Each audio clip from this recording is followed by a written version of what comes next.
কিয়ামতের ময়দানে কঠিন মুসিবতের সময়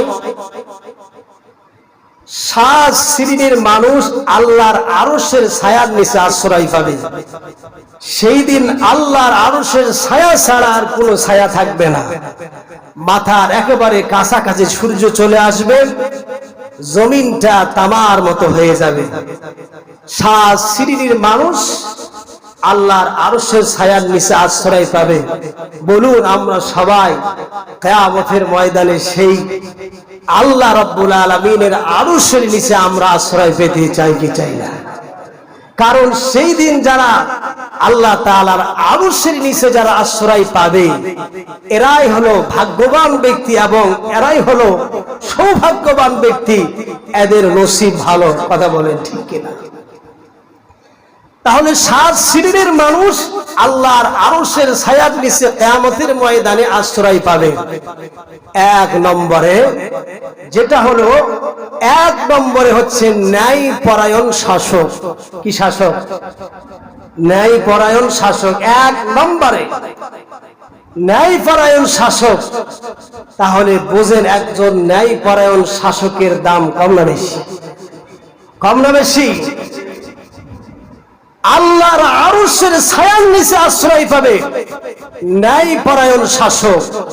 যেই শাসকের অন্তরের মধ্যে আল্লাহর ভয় আছে, যেই শাসকের মধ্যে তাকওয়া আছে, যেই শাসকের মধ্যে সততা আছে, যেই শাসকের মধ্যে নম্রতা আছে, যেই শাসক হক বাতিল বুঝে, যেই শাসক ইনসাফ ভিত্তিক বিচার করে, যেই শাসক মানুষের প্রতি জুলুম করে না, যেই শাসক মানুষের হক নষ্ট করে না, যেই শাসক আল্লাহর বিধান মোতাবেক জীবন যাপন করে, এই শাসকটাই কিয়ামতের ময়দানে আল্লাহ রাব্বুল আলামিনের আরশের ছায়ার নিচে আশ্রয় পাবে। জোরে বলি সুবহানাল্লাহ।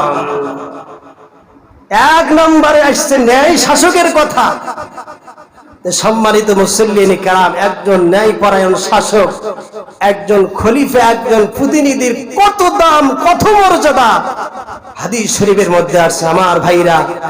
আর যদি শাসক হয় চোর, শাসক যদি হয় বাটপার, শাসকের অন্তরের মধ্যে যদি আল্লাহর ভয় না থাকে, শাসক যদি মানুষের প্রতি জুলুম নির্যাতন করেন, মানুষকে অন্যায় ভাবে মানুষের উপর জুলুম নির্যাতন হত্যা চালায়, এই শাসক কখনো কিয়ামতের ময়দানে আরশের ছায়ার নিচে আশ্রয় পাবে না।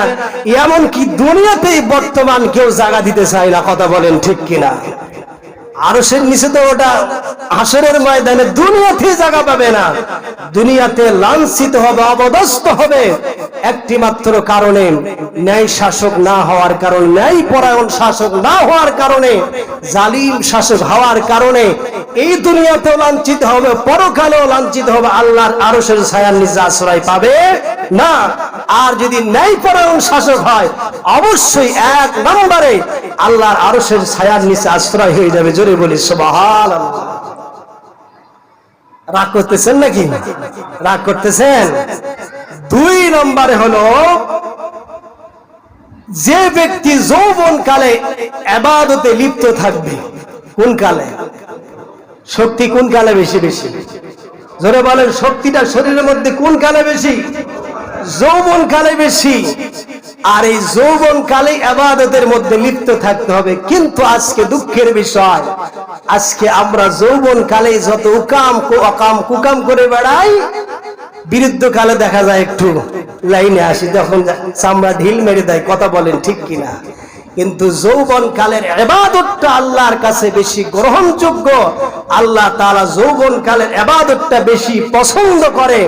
যে যৌবন কালে ইবাদতের মধ্যে লিপ্ত থাকবে কিয়ামতের ময়দানে আল্লাহর আরশের ছায়ার নিচে আশ্রয় পাবে।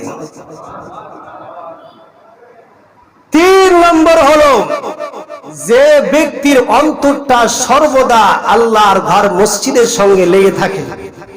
যে ব্যক্তির অন্তর সর্বদা মসজিদের সঙ্গে লেগে থাকে, এই ব্যক্তিটা কিয়ামতের ময়দানে আল্লাহর আরশের ছায়ার নিচে আশ্রয় পাবে। ফজরের নামাজ পড়ে, আবার জোহরের জন্য অপেক্ষা, মসজিদে আজান হলে দৌড় দেয়, আবার জোহরে যাওয়ার পরে আবার আসরে দৌড় দেয়, আজান হলে আবার মাগরিবে দৌড় দেয়, এশায় দৌড় দেয়। এই যে একটা মসজিদের সঙ্গে অন্তরের একটা কি সম্পর্ক, একটা সম্পর্ক জুড়ে থাকে, এই ব্যক্তিটা কিয়ামতের ময়দানে আল্লাহর আরশের ছায়ার নিচে আশ্রয় পাবে। জুড়ে বলি সুবহানাল্লাহ।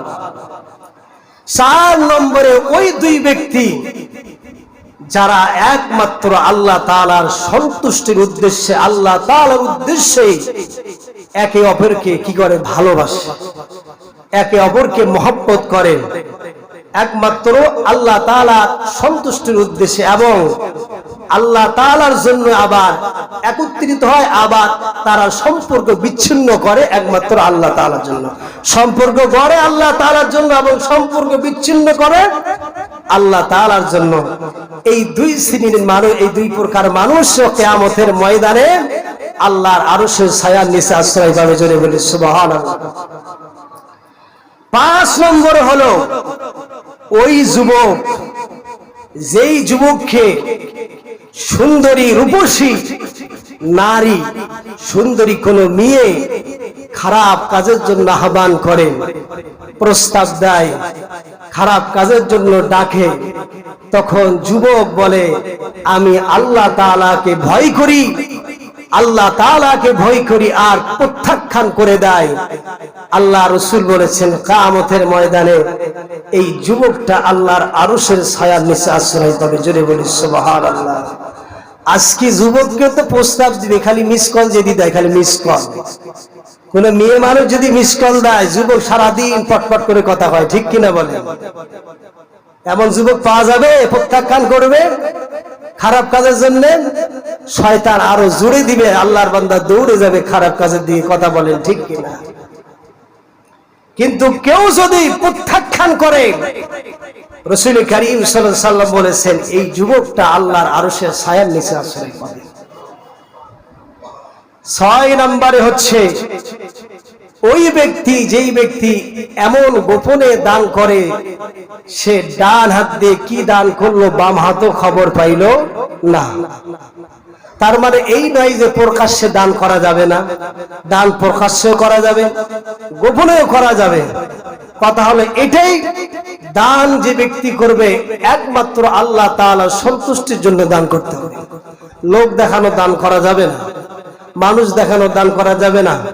মানুষে আমাকে বলবে আমি বড় দানবীর, মানুষে আমাকে বলবে আমি অনেক ধনী মানুষ, আমি দান করতেছি, এরকম যদি মনের মধ্যে চিন্তা আসে তাহলে কিন্তু আল্লাহর দরবারে দানটা কবুল হবে না। আপনি প্রকাশ্যে দান করতে পারবেন, আপনার নিয়ত থাকবে আমি আল্লাহ তাআলাকে সন্তুষ্ট করার জন্য দান করতেছি।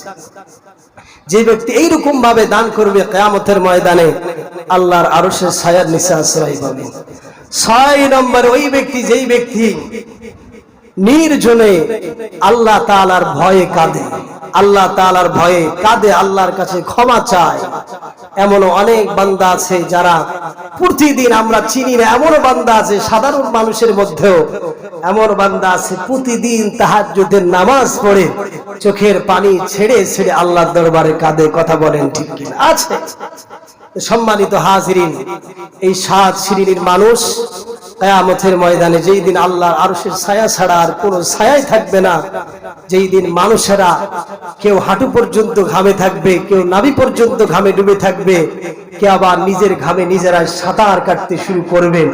বলেন সেই কঠিন মুসিবতের সময় যদি কোনো বান্দা যদি আল্লাহর আরশের নিচে ছায়া পায়, তাহলে বিষয়টা কেমন হয়ে যায়, কত ভাগ্যবান ব্যক্তির একটা পরিচয় হয়ে যায়।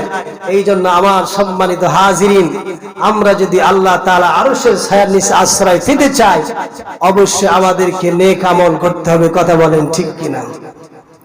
এই যে আমরা মসজিদের মধ্যে আসি, আল্লাহ রাসূল বলেছেন কোন ব্যক্তি সকাল সন্ধ্যা যতবার মসজিদের মধ্যে আসবে, আল্লাহ তাআলা ততবার তার জন্য জান্নাতের মধ্যে মেহমানদারির ব্যবস্থা করে রাখেন। সুবহানাল্লাহ। মসজিদে আসতেছেন, আল্লাহ তাআলা জান্নাতের মধ্যে কি করতেছেন? মেহমানদারির ব্যবস্থা করে রাখতেছেন। যারা মসজিদে আসতেছেন না, তাদের জন্য কোনো মেহমানদারি আপ্যায়নের কোনো ব্যবস্থা নেই। কথা বলেন ঠিক কিনা?